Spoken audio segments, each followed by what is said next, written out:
Di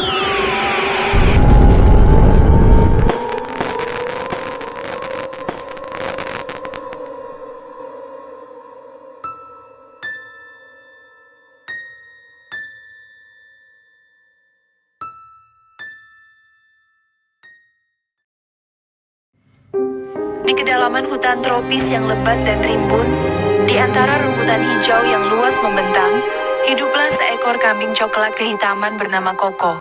Koko hidup bahagia bersama kawanannya. Hari-hari mereka dipenuhi dengan makan rumput segar, bermain-main, dan berjemur di bawah sinar matahari tropis yang hangat. Padang rumput tempat mereka tinggal memang subur. Namun desas-desus selalu berhembus dari kambing-kambing tua yang sering menjelajah lebih jauh. Desas-desus itu selalu sama, tentang padang rumput yang lebih hijau dan luas, terletak jauh di balik hutan tropis, di tempat yang tak seorang pun pernah kembali. Rumput di sana, katanya, lebih segar, lebih lezat, dan tak ada habisnya. Kabar itu bagai sihir, membuai Koko dalam mimpi-mimpi hijau yang menggiurkan. Suatu pagi, saat matahari baru saja menampakkan sinarnya, Koko mendengar lagi desas-desus itu. Kali ini, ia tak tahan lagi. Hatinya berdesir-desir, tergoda oleh bayangan rumput yang lebih hijau dan lezat. "Aku akan pergi," seru Koko kepada kawanannya. Ia menceritakan tentang padang rumput ajaib itu. Namun, kawanannya menggelengkan kepala. "Itu hanya kabar angin, Koko," kata kambing tua betina, pemimpin kawanan. "Banyak kambing yang pergi dan tak pernah kembali. Tempat ini sudah cukup baik untuk kita." Kambing-kambing lain pun setuju. Mereka telah hidup nyaman di padang rumput ini selama bertahun-tahun.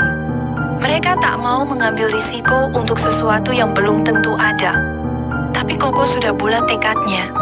Ia tak peduli dengan peringatan kawanannya. Ia merasa terdorong oleh hasrat untuk menemukan padang rumput impian itu. Ia berkeras untuk pergi sendirian, meskipun kawanannya memohon agar ia tetap tinggal. Dengan langkah tegap, Koko melangkah meninggalkan kawanannya. Ia memasuki hutan tropis yang lebat. Jalan yang ia lalui penuh tantangan. Ia harus melewati semak belukar yang tajam, menghindari jebakan alami, dan melewati sungai kecil yang deras arusnya. Koko merasa sedikit menyesal karena pergi sendirian. Ketakutan mulai menggerogoti hatinya. Setelah berhari-hari berjalan, Koko akhirnya sampai di tempat yang konon katanya adalah padang rumput ajaib itu. Namun, yang ia temukan bukanlah hamparan rumput hijau yang luas, melainkan hamparan bebatuan besar yang tandus dan kering. Tak ada sehelai rumput pun tumbuh di sana. Hanya bebatuan yang membentang sejauh mata memandang, di bawah terik matahari yang menyengat. Kekecewaan mencengkeram hati Koko. Ia menyesali keputusannya yang gegabah. Ia termakan oleh kabar angin yang tak berdasar. Ia merindukan kawanannya, merindukan rumput hijau yang dulu ia anggap biasa saja. Ia menyadari betapa berharganya tempat tinggalnya yang dulu. Dengan langkah gontai dan hati yang penuh penyesalan, Koko memulai perjalanan pulang. Perjalanan pulang terasa jauh lebih berat daripada perjalanan pergi. Ia lelah, lapar, dan haus. Ia belajar pelajaran berharga. Jangan pernah terbuai oleh kabar angin yang belum tentu kebenarannya, dan hargai apa yang sudah dimiliki. Akhirnya, setelah beberapa hari berjuang, Koko sampai kembali ke padang rumput tempat kawanannya tinggal. Ia disambut dengan hangat oleh kawanannya. Mereka memeluknya, memberi makan, dan menghiburnya.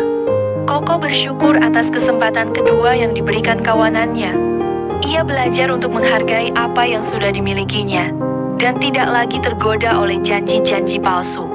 Ia pun berjanji untuk selalu setia bersama kawanannya. Hidup bahagia di padang rumput hijau yang selalu ia anggap biasa saja, namun kini terasa begitu berharga.